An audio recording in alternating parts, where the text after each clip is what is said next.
Ellie, if you can't keep it together, maybe you shouldn't come home at all. The words echoed in my mind as I sat at my desk, staring blankly at the computer screen. The phone call from Officer Daniels still reverberated through my head, dulling my senses. I'm so sorry, Mrs. Parker, but there's been an accident. Your parents, they didn't survive. I hung up, choking on my tears. My parents, on their way to the Grand Canyon for their annual road trip, gone in an instant. I fumbled for my phone, dialing my husband, Mike. Mike, I need you. My parents. My voice cracked. Ellie, I'm in the middle of a meeting. Can't this wait? Mike's irritation pierced through the line. They're dead, Mike. My parents are dead, I sobbed, clutching the phone like a lifeline. Silence. Then, with a sigh, Ellie, if you can't keep it together, maybe you shouldn't come home at all. He hung up. Stunned, I dropped the phone. The hum of the office felt distant as I rushed out, barely noticing my colleagues' concerned glances. The drive home was a blur. When I arrived, Mike was already there, standing in the kitchen. Ellie, you're blowing this out of proportion, he said, barely looking up. My parents just died, I shouted. How can you be so cold? Look, it's not my fault. You need to handle this better. He snapped back, turning away to avoid my gaze. I retreated to our bedroom, tears streaming down my face. Memories of my parents flooded in. Thanksgivings, road trips, their laughter. Everything was shattered. I felt alone, misunderstood, even in my own home. Later that night, after putting our daughter Lizzie to bed, I approached Mike again. We need to talk about the funeral. I have a big project due. I might not make it, he said flatly, tapping on his laptop. Can't you see what I'm going through? My voice trembled, anger mixing with grief. Ellie, I'm tired. We'll talk tomorrow. And with that, he walked out, leaving me alone with my pain. Sleep was impossible. Every time I closed my eyes, I saw their faces, heard their voices. By morning, I was numb. I typed out the obituary, made funeral arrangements, all while Lizzie asked why Grandma and Grandpa weren't coming back. I couldn't find the words to explain. Days passed, blending into a haze. The neighborhood sympathy offered little comfort. Everyone's questions, their pitying looks, made it worse, and Mike's indifference was a knife twisting deeper into my heart. The day of the funeral, I dressed Lizzie in her best dress. Why isn't Daddy coming?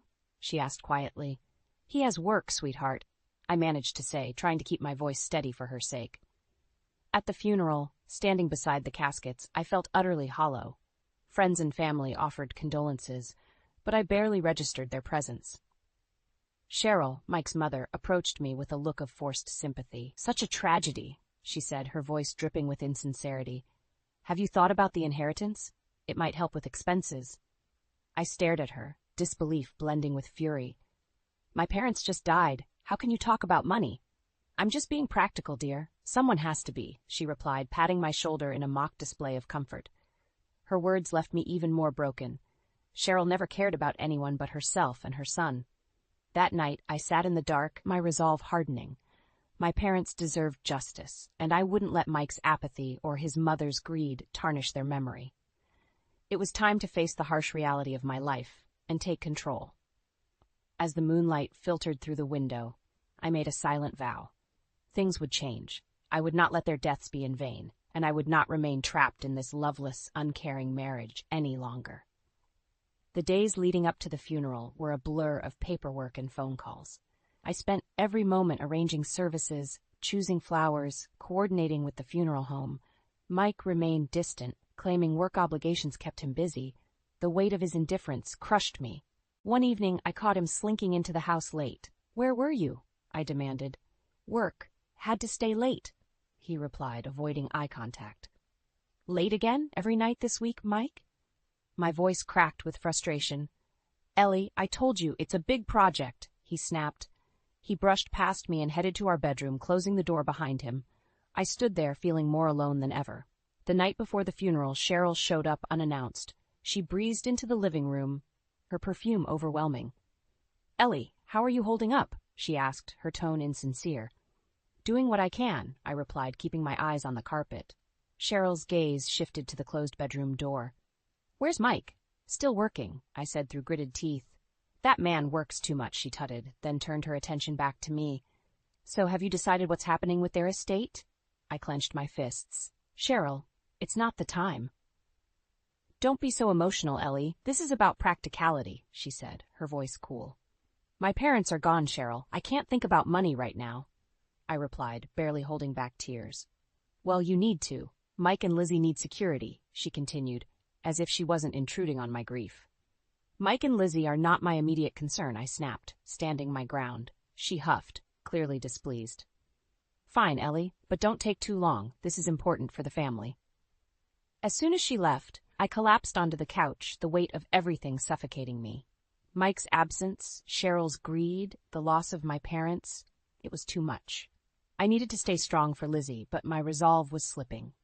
The funeral day arrived, gray and somber. I dressed in black, every motion robotic. Lizzie clung to my side, sensing the gravity of the day, even if she didn't fully understand. As we approached the church, Mike's car was nowhere to be seen. He had promised to meet us there, but the empty space felt like a slap. Inside, the service began. The minister spoke kind words about my parents, but all I could think about was Mike's empty seat. When it was my turn to speak, I choked back tears just looking at the sea of sympathetic faces. Afterward, at the reception, Cheryl approached again. You need to think about Lizzie's future, she said, cornering me by the refreshment table. I'm trying to get through today, I said, my voice breaking. Ellie, you're the mother now. You have responsibilities, she lectured, her eyes hard. I'm well aware of my responsibilities, Cheryl, I replied sharply, barely containing my anger. Her face twisted in disapproval. You're making this harder than it needs to be, she muttered before walking away. Standing there, surrounded by people, yet utterly alone, something inside me hardened. Mike's coldness, Cheryl's incessant greed, these weren't just inconveniences. They were part of a larger problem, a toxic burden I didn't need to carry. I looked down at Lizzie, her innocent face looking up at me. For her sake, I knew I had to act. I couldn't rely on Mike or endure Cheryl's manipulation any longer. My parents' death had shattered my world. Now I had to rebuild it, stronger for both of us. It was time to make some changes, and I knew exactly where to start. As days turned into weeks after the funeral, I noticed Mike's absences becoming more frequent and his excuses thinner. Each late-night return chipped away at the fragile remnants of our marriage. One evening, while Lizzie was engrossed in her homework, I cornered him in the kitchen. Where have you been, Mike? I asked, my voice steady. Work, Ellie. I told you, he replied, avoiding eye contact as he rummaged through the fridge. Work? Really? I crossed my arms. You smell like cheap perfume. He froze, then turned to face me, his expression hardening. You're imagining things. Maybe you should get help. I scoffed, fury boiling up. Don't turn this on me. I know something's going on. You're paranoid, he snapped, grabbing a soda and slamming the fridge door shut. I watched him walk away, a decision forming in my mind. If he wouldn't come clean, I'd find out myself. I had to know the truth for my and Lizzie's sake. The next day I made a call to a private investigator. Hello, Mr. Harris. I need to find out what my husband's up to, I explained, feeling a mix of desperation and resolve. Mr. Harris was efficient. Within a week he had gathered enough evidence to fill a small folder. We met in a nondescript cafe, him sliding the folder across the table. You were right to suspect, Mrs. Parker. He's been seeing a woman named Kim Blackwood. She works at a local bar. My heart pounded as I flipped through the photographs. Mike with Kim, laughing, holding hands, even kissing in public. Betrayal stabbed at me, but I forced myself to remain calm. Thank you, Mr. Harris, I said, my voice steady. I'll take it from here. That night I confronted Mike when he finally showed up. Care to explain these? I tossed the folder onto the couch. His eyes widened as he saw the contents. Ellie, I can explain, he stammered. Explain what? That you've been lying to me? Cheating on me? My voice rose with each word. It's not what it looks like, he muttered, but his voice lacked conviction. Really? Because it looks like you've been with her for months, I shot back, my anger giving me strength. Work's been stressful, Ellie. You've been so distant. Don't you dare blame this on me. I interrupted, my body shaking with rage. You betrayed our family. You betrayed Lizzie. He opened his mouth to respond, but I cut him off. I want a divorce, Mike, and you're going to pay for what you've done. His face turned from guilt to anger. You think you can just take Lizzie away from me? I'll fight you on this. I have more than enough evidence. Any court would side with me, I said, standing tall. This isn't just about me anymore. It's about our daughter, and she deserves better." Mike stormed out, slamming the door behind him. I stood there, breathing heavily, the house silent except for the ticking of the clock. Lizzie was asleep upstairs, unaware of the storm that had just erupted. The next morning, I began gathering more evidence, financial records, text messages, anything that would secure my case. Each piece of proof was another step toward freeing myself and protecting Lizzie. I contacted a lawyer, determined to proceed strategically. "We have a strong case," the lawyer assured me. "With the evidence you've provided, we can ensure full custody and a hefty alimony. Your husband won't stand a chance." Hearing those words bolstered my resolve. This wasn't just about ending a marriage. It was about reclaiming my life and safeguarding Lizzie's future. I was ready to fight, and I wouldn't back down until justice was served. I sat in the lawyer's office, the divorce papers in front of me. My hands felt steady as I signed each page. My attorney, Mrs. Grant, gave a nod of approval. "We've got a strong case, Ellie. Present these to Mike and he'll realize he can't win." Leaving the office, I felt a strange mix of determination and dread. I drove straight home, needing to confront Mike immediately, armed with the legal documents and unshakable resolve. He was sitting on the couch, watching TV, seemingly oblivious to the storm brewing. "Mike, we need to talk," I said, standing in front of him, blocking the screen. He looked up, irritated. "What now, Ellie?" I tossed the papers onto his lap. "These. Sign them." He glanced at them, his face slowly turning red as he realized what they were. "Divorce papers? You've got to be kidding me." He stood up, towering over me. "I'm done, Mike. I want out. And I'm taking Lizzie with me," I replied, not backing down. His face twisted in anger. "You think you can just walk away and take my daughter? I'll fight this. I'll ruin you, Ellie. You'll never get custody." "I've got plenty of evidence to prove you're unfit," I shot back. "Your affair, your neglect, I'll make sure the court sees it all." He laughed, a cold, bitter sound. "You really think you can beat me? I'll drag you through the mud. I'll make sure everyone knows you're the unstable one. You won't have a leg to stand on." "Do what you want, Mike. I'm not backing down. Lizzie deserves better than this toxic environment." "You think you're some kind of hero?" "You're nothing without me, Ellie," he sneered. I felt a surge of anger. "I'm stronger than you think, and I'll prove it. Sign the papers, Mike, or I'll see you in court." For a moment we stood there, glaring at each other. Finally, he snatched the papers and threw them to the ground. "This isn't over, Ellie. Not by a long shot." I picked up the papers, my resolve strengthened by his threats. "We'll see about that." Over the next week, Mike's threats became more intense. He called me at all hours, leaving angry voicemails. He showed up at my job, trying to cause scenes, but my coworkers helped keep him at bay. It was exhausting, but I refused to let him see me falter. One evening, I heard him on the phone with his mother. "She's trying to ruin me, Mom. I need to find a way to take Lizzie away from her." Cheryl's voice came through, sharp and manipulative. "We'll fight this together, Mike. She won't stand a chance against us." I knew they'd stop at nothing to hurt me, to take Lizzie from me. But I wouldn't let them. I had the support of my lawyer, my friends, and my undeniable evidence. I had to be strong for Lizzie. I called Mrs. Grant. "We need to proceed. His threats are escalating." "We'll move quickly," she assured me. "Stay strong, Ellie. We've got this." The next morning, Mike received an official notice to appear in court. His fury was evident as he stormed into the house, waving the papers. "You think you can win this?" "Yes," I replied simply, "because it's the truth." "This is war, Ellie," he spat, throwing the papers at my feet. "So be it," I said, standing firm. For Lizzie, for my parents' memory, and for myself, I would not back down. The battle lines were drawn, and I was ready to fight with everything I had. I sat at a small table in the corner of the cafe, my heart beating fast. I clutched the divorce papers in my hand, waiting for Mike to arrive.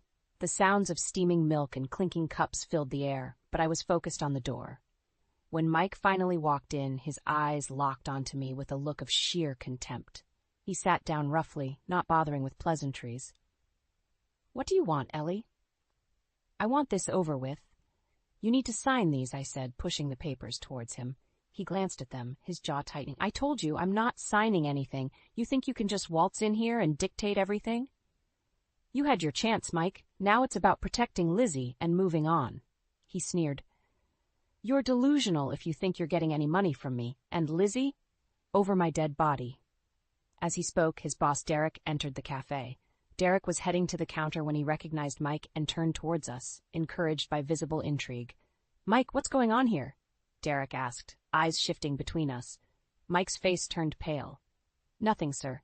Just a family matter." "Looks like more than that," Derek said, his gaze narrowing at the sight of the papers on the table. "Ellie," Mike hissed, attempting to maintain his composure. "This isn't the place." I seized the moment. "Actually, it is. Mike, you've been lying and cheating for months. You've neglected your family and your job." Derek raised an eyebrow. "Is this true?" Mike stumbled over his words. "It's complicated. She's blowing things out of proportion." "No, Mike," I shot back. "You've been spending company time with your mistress, not on work projects." Derek's expression shifted from curiosity to cold anger. "Is this true, Mike? Sir, I can explain." Derek cut him off. "Save it. I've had my suspicions. Consider this your last day at the office." Mike's face turned red, his anger barely contained. "You can't do that." "I just did," Derek replied sharply, turning and walking away. I watched Mike crumble before me, his career crashing as he realized there was no escaping this time. The cafe's ambient noise returned, but we were in a bubble of silence. "You've ruined everything," Mike hissed, his voice shaking with rage. "No, Mike, you did that all by yourself," I said, standing up. "Mark my words, Ellie. I'm taking you down with me," he said through gritted teeth. "Good luck with that," I replied, picking up the papers. As I walked out, I felt a surge of liberation. This battle was far from over, but I just won a significant victory. Outside the cafe, I took a deep breath, savoring the fresh air. Mike's downfall had begun, and I was ready to fight for our daughter's future. Every step I took away from that confrontation was another step towards justice. For my parents, for Lizzie, and most importantly, for myself. The courtroom buzzed with low murmurs as I walked in, head held high. Mrs. Grant was beside me, a reassuring presence. Mike sat across the room, his face a mask of anger and defiance. His lawyer, Mr. Jacobs, whispered something into his ear. The judge called for silence. "We're here today to consider custody and alimony arrangements for the Parker case," the judge announced. Mrs. Grant stood, addressing the court. "Your Honor, we have clear evidence of Mr. Parker's infidelity and neglect, both as a husband and father. We request full custody for my client, Mrs. Parker, and appropriate alimony and child support." Mr. Jacobs rose, looking smug. "Your Honor, Mr. Parker disputes these accusations. He has been a dedicated father and deserves joint custody at the very least." The judge nodded, flipping through the files. "Mrs. Parker, please step forward." I straightened my back as I approached the stand. "Can you describe your husband's involvement with your daughter, Lizzie?" "Mike has been absent, that both physically and emotionally," I began. "He's focused on his affair and neglected his responsibilities at home. Lizzie needs stability, which I can provide." Mrs. Grant then presented the evidence. Photos, text messages, financial records, all condemning Mike. I saw his face redden as each piece of evidence was displayed. The judge looked over the documents carefully. "It seems clear that Mr. Parker has been preoccupied with his affair," he said, turning to Mike. "Do you have anything to say?" Mike stood, his body rigid.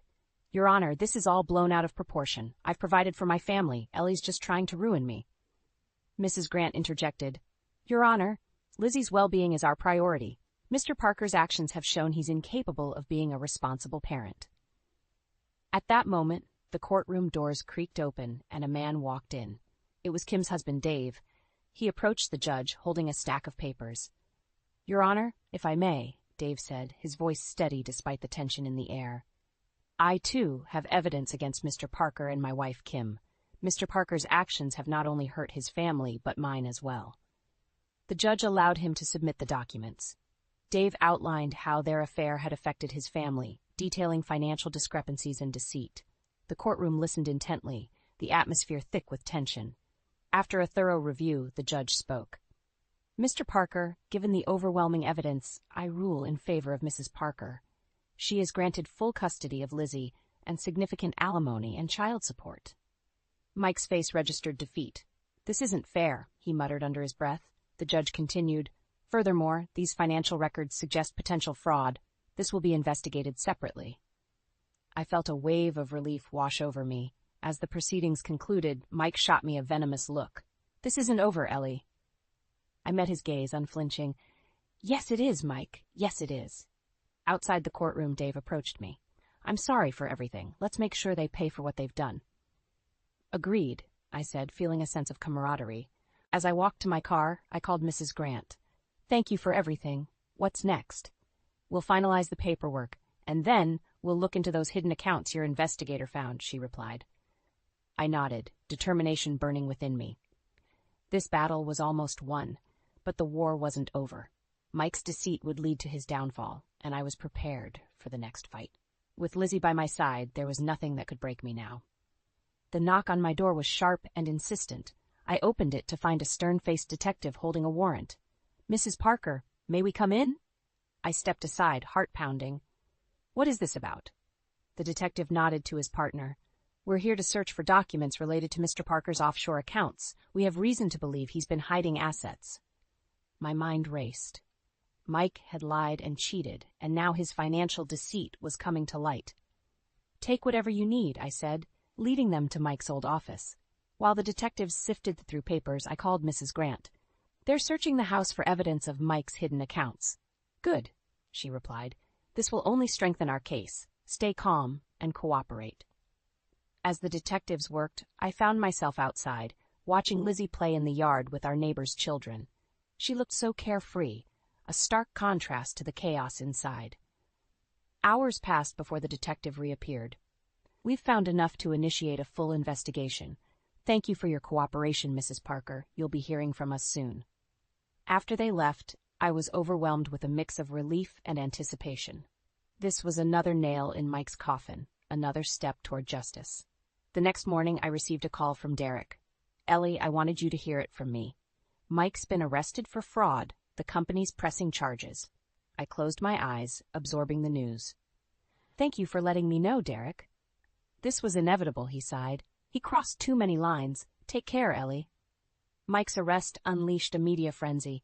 Cameras and reporters swarmed our neighborhood, seeking a statement. I kept a low profile, focusing on Lizzie and the life we were rebuilding.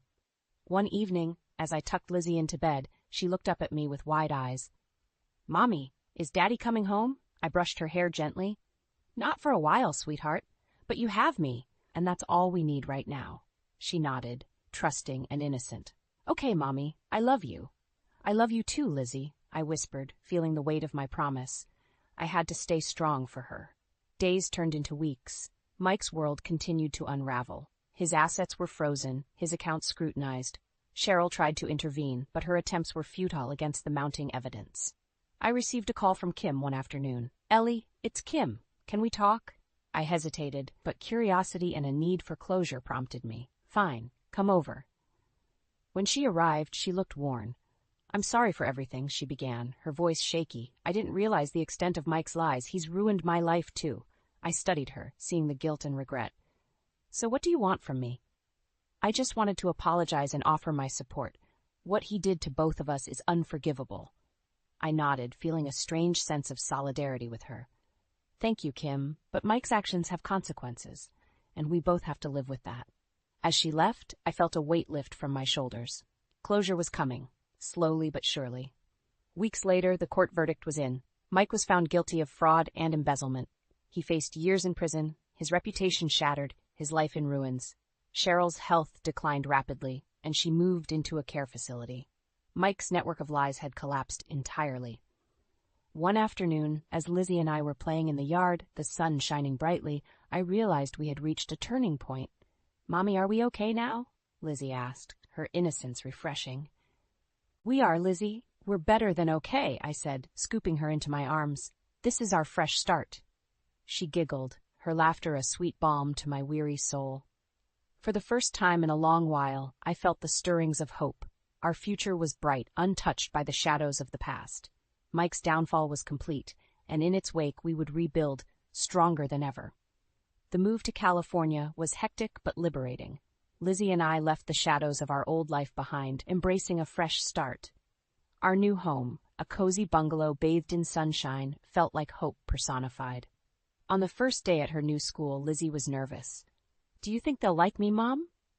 I knelt to her level, brushing a lock of hair behind her ear. They'll love you, Lizzie. Just be yourself. We walked into the school together, the hallways bustling with students. Mrs. Thompson, Lizzie's teacher, greeted us warmly. We're so happy to have Lizzie join us. I watched Lizzie blend into her new classroom, her face lighting up with curiosity and excitement.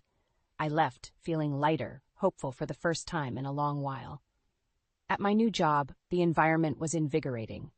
I dove into projects, the creativity and challenge renewing my spirit. My coworkers were friendly, and Jack, the head of our team, was especially kind. One afternoon, Jack invited me to lunch. We walked to a nearby cafe, the air filled with the scent of fresh coffee and pastries. "So how are you settling in?" Jack asked, his eyes warm and inviting. "Better than I expected. It's been a rocky year, but I feel like we're finally finding our footing," I replied. Jack nodded, his expression understanding. "New beginnings can be tough, but you seem strong. Lizzie's lucky to have you." "Thanks, Jack. It means a lot," I said, feeling a connection growing. Days turned into weeks. Lizzie thrived at school, making friends and excelling in her classes. Her laughter filled our home, a sweet reminder of our resilience. I found myself looking forward to work, where Jack's presence became a comforting constant.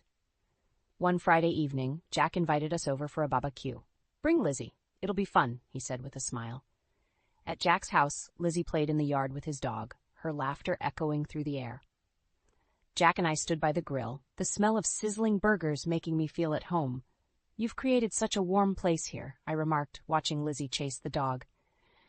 "It's important to have a sanctuary," Jack replied, his tone sincere. "Everyone needs a safe place to heal." We sat on the patio, the evening turning cool. Jack turned to me, his expression thoughtful. "Ellie, I've seen the strength it's taken to get where you are. You're incredible." I felt a blush creeping up my cheeks. "It's been a journey, but I couldn't let Mike's actions define us." "He doesn't deserve a second thought," Jack said firmly. "You and Lizzie deserve all the happiness in the world." As the night wrapped around us, I realized how much I had healed. Jack's kindness, Lizzie's laughter, our new life, it was more than I had hoped for. A few weeks later, as Lizzie and I walked along the beach, hand in hand, she looked up at me. "Mommy, do you think Daddy is sorry for what he did?" I paused, looking at the horizon. "Maybe. But what matters now is that we're happy. We're free to be ourselves." She nodded, her eyes bright. "I love our new life." "Me too, Lizzie," I said, squeezing her hand. "Me too." The sun set, casting a golden glow over the waves. I felt a deep sense of peace. Our past was behind us, replaced by a future filled with promise. Mike's deceit and cruelty no longer dictated our lives. We were free, resilient, and ready to embrace whatever came next. The journey had been long and painful, but it led us to this moment of pure, unadulterated happiness. And for that, I was profoundly grateful.